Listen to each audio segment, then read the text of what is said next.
Hi, I'm Joey, Joey Cupcake to some of you, Joey Stevenson to some of you, and new to some of you, so it's nice to meet you. This is going to be my first ever hair tutorial on how to do a clipper maintenance cut for an undercut. I have been doing hair for 17 years. I currently work out of Wood Salon in Berkeley on College Avenue. You can find me at joeystevenson.com, and I'm pretty eager to get back to work. So this is a little bit of being able to serve you look your best at home maintenance. And I wanted to start by talking a little bit about products, what we're going to use to cut our hair, because what I use is Oster Classic 76. I love this. This is my lifeblood, but do not buy this. You do not need this for at-home hair. This is professional barbering equipment. You don't need it. I would look for something in the $40 to $70 range with at least 4 blades, 4 combs, 4 of those little plastic combs that you put on.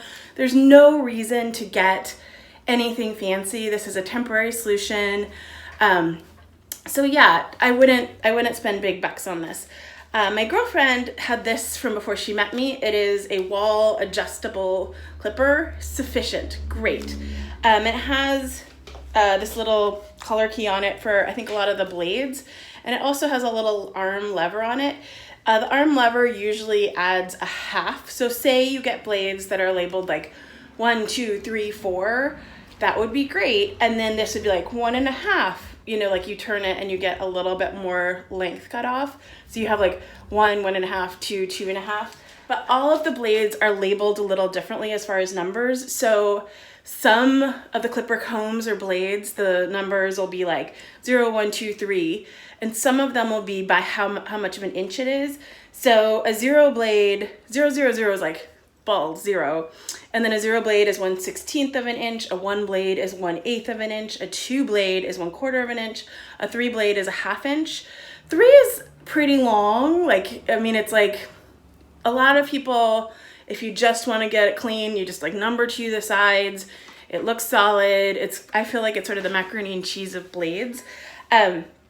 I do, all of my work is custom, so there's not a like, this is how long you want it. And if you're cutting your fluid bonded partner's hair, because we're in isolation right now, ask them. Like, before every haircut you want to do a consultation. I've already talked to my girlfriend, who's going to be my model, about how long we're going to do it, and I'm going to show you from pretty bald to a 3.5. So the conversation should be, or you should think about this for yourself, do I want to see my scalp through it? Like, how often am I going to maintain this? Everybody's hair grows differently.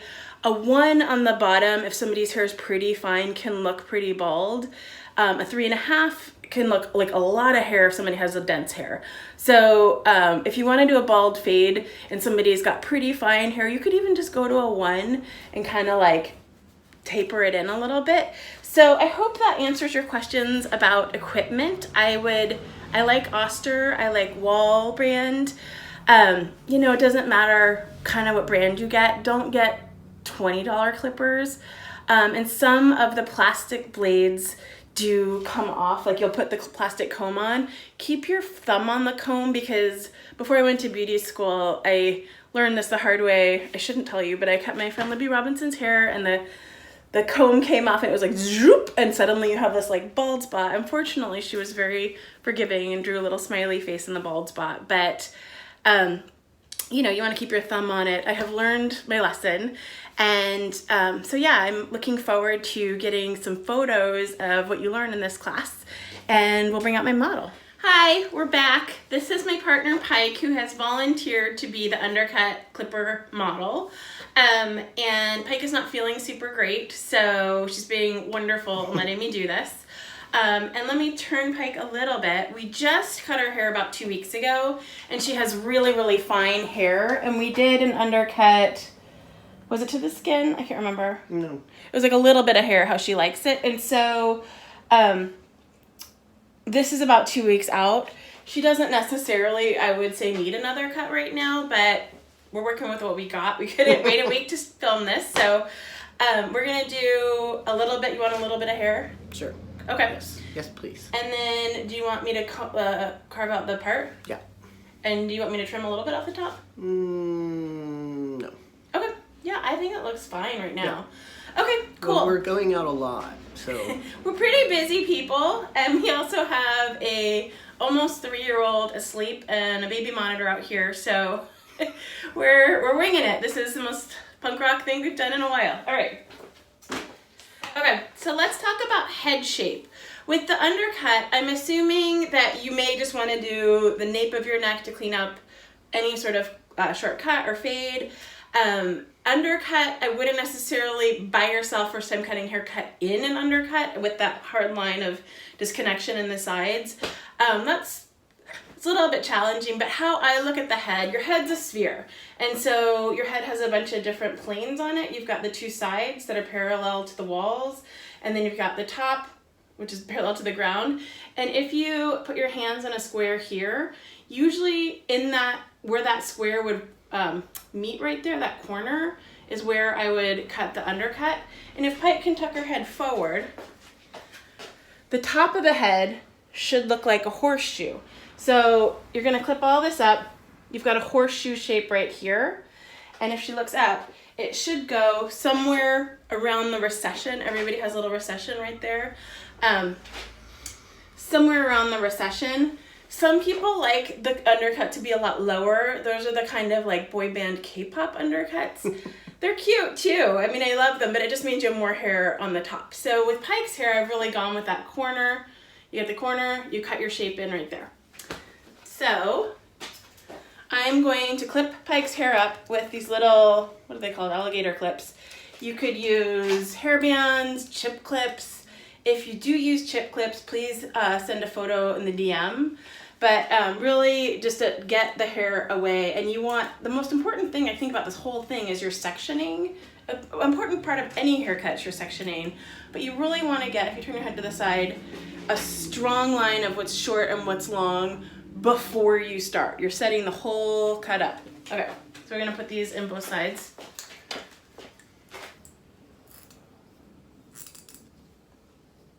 And combing this down. I also am using a comb. I want to keep the hair combed. Like if somebody has a ton of hair, her hair is really fine. If somebody has a ton of hair, you want to keep it combed how it goes. So if your hair is a lot longer than this, comb it down how it goes normally if it's like, you know, bedhead or whatever. I know you all have been doing your hair every day, using your products every day, right? Okay, so showering. With the undercut, I'm actually going to talk about what I'm going to do first and then I'm going to do it. So with the undercut, I'm going to start with the longest part of the fade, which is at the top. So for me, for this cut, I'm going to do a 3.5, and I'm going to do her whole head with the 3.5, and just make sure to really, really pay attention to what that hard line of disconnection is, where the short and the long meet right there. And I'm going to do the whole thing 3.5, and then I'm going to skip a blade and do a 3 from a 3 3/4 and create a guideline or a step in it. And then I'm going to go in with the in-between blade and erase it. And the movement I'm going to use with my hand is kind of scooping or in and out. It's gonna help you create that fade, because the most important thing is that you don't have steps and lines in it. And where you want the weight is really up to you. Some people like to have a lot of hair here. Everybody has an occipital bone right here. And some people love to have a lot of hair back here. I personally like a really tailored hairline. And then I take it up pretty high and keep this back. It depends on the person's head shape, but I keep this square, this corner right here. So yeah, and some people also like this to fall over and have a little bit of hair here. I like that, especially because most people have a swirl back here and you don't want the alfalfa. So yeah, I mean, everybody's head and hair shape is totally different. So hopefully I'm giving you just some pointers, and then you can go ahead and be creative on your own. Do I have a swirl? Yeah, everybody does. Yep. So here I'm going in with my 3 3/4 blade, and I'm gonna do, let me comb down. I'm gonna do my line, repeat my line just to get that clean.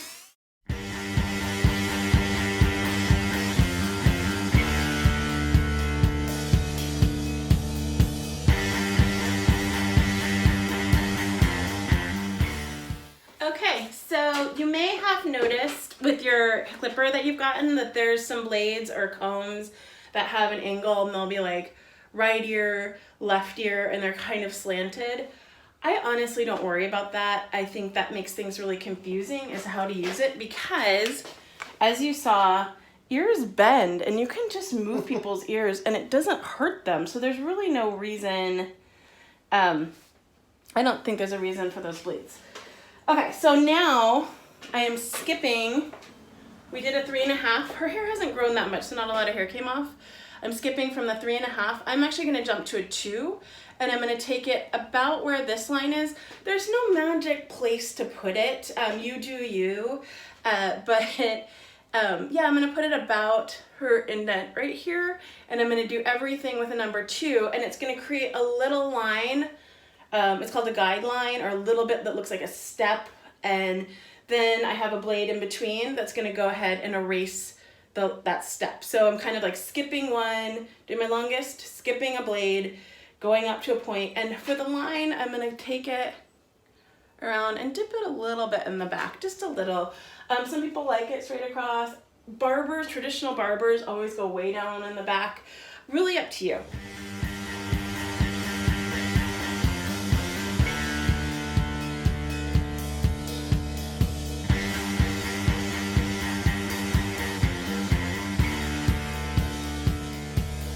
Okay, so you see, her hair's fine, so it's kind of hard to see it, but there's like a step in it where it kind of comes down and then back up.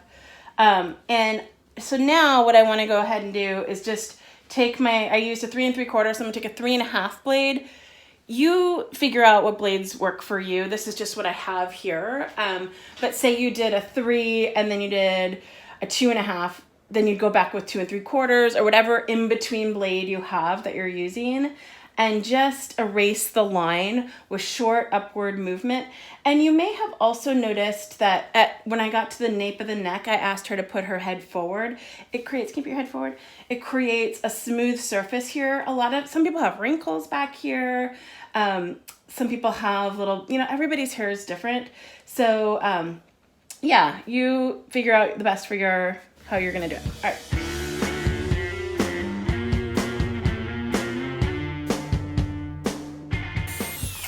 Cool. So at this point, you should not see any heavy lines. Like you've just erased the guideline that you set. So now, as we get below this ridge of the head, like say the widest part of the head, anything below, I think is the hardest bit of the hair, because you're getting into where it's getting almost to a 0. Some people like it bald. And then you're going to start dealing with the hairline. And Pike has a little bit of a complicated hairline. She's got some growth patterns here. Some people have these crazy cowlicks that like kick out. My personal preference with people with crazy cowlicks is to just take it off to go to a 0. That's where you can get some challenging hair, and you may want to even have some scissors on hand to clip those up. Some people hate a bald fade, or afraid of it, or afraid of going really short. Keep it at a 2.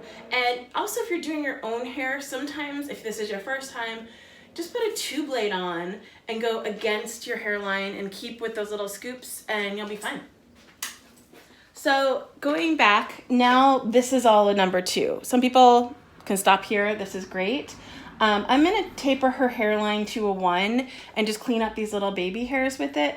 So a 1 on Pike's hair looks really almost shaven, like you can really see the scalp between. If somebody has really dense, coarse hair, it wouldn't look that short. So I'm going to go through. I'm going to start with cutting in my hairline, and then I'm going to blend the 1 to a 2, and there's going to be a little, weight line, and then I'm going to blend the 1 to the 2 we have up here using something called 1A and 1.5.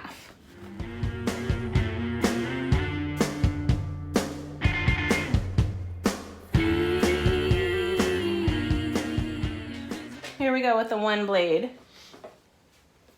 And you can now really see that weight line. So now what I want to do is blend it. And I'm going to use a 1.5, which is going to blend into the 2 using those upward strokes. And then I'm going to create another weight line and then go back with the 1A. The terror of twilight, the so that was the 1.5, and we have a little bit more of a weight line to blend, and I'm gonna erase it with my 1A. I have a lot of blades between 1.5 and 2 because I think that's the most, I mean, all of it's important to blend, but that's the trickiest part to blend.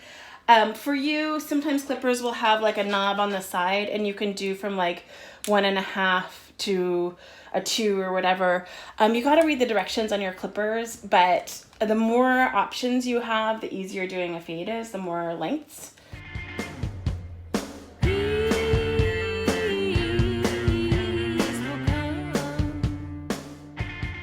Okay, so we just finished the 1A, and as you can see, there's still a little weight line between the 1A and the 1.5 and a 2. So I'm just gonna take the 1.5 and just really erase that line.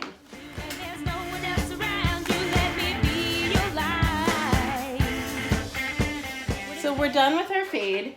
I'm gonna now take a 0 blade. Got a 0 blade right here. And I'm gonna put on my clipper. This is where you gotta be really careful. Put it on my clipper, and I'm just gonna bend her ears forward, because often little hairs will get left here, and you wanna just tighten this up. Some people like a really tight lineup. You can also leave these. This is not essential if you're worried about, but you wanna use just the corner of your clippers on a 0 blade and just follow the line you wanna create. Make sure you pull the ear way forward. And a lot of people have hair that kinda creeps down. Again, this is where you use a 0 blade. And for this, because the blade's so short, you really want to keep it pressed against the head and go however the hairline goes. Just follow the opposite direction.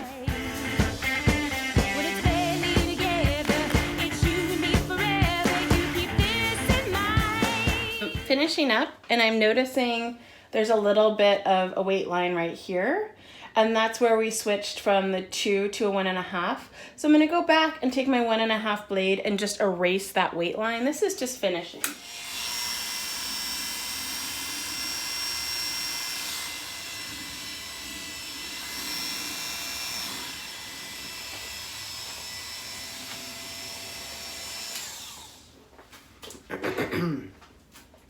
Okay, cool. So we have done our fade.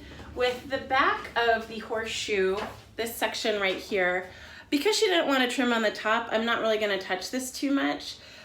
We could, I got the comb, take scissors and just pull this section out and just clean that up a little bit. I am not going to, because I think she likes a little bit of scruff up here. Again, being careful of the swirl. Everybody has one, and if you go too short on the swirl, it can stick up. So a lot of people like a little bit of length back there. Okay, cool. You gotta be careful doing that because it can get pretty wide, but again, with the carved out part, it grows back in like a day. So I don't know. I mean, you can mess it up. It can get really wide, but like it grows back so quickly. So that's it for our fade tutorial, but I wanted to talk about cutting hair on top just because people have messaged me about it. Pike doesn't need a cut on top.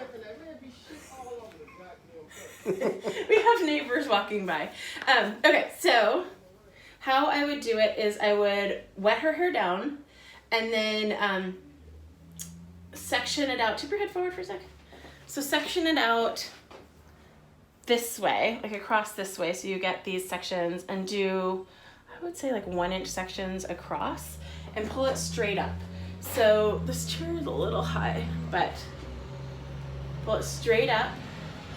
And then theoretically, I would point cut in, which means going like this with the scissors. It all really depends on length. A lot of times I like to leave the front longer. And then when you're done, go back through and say, hey, how do you part your hair? And push it to the side. See, often this section's gonna get a little bit heavier. You can take that corner off. Really customize it however you want. This is a super DIY at home kind of way to cut hair. Cool. I hope that has been a good explanation of how to do a fade in your garage. And I hope this has been really helpful. I hope everybody's doing great out there. Please send me pictures of what your creations are. This is my first video, so hang on, there'll be more to come.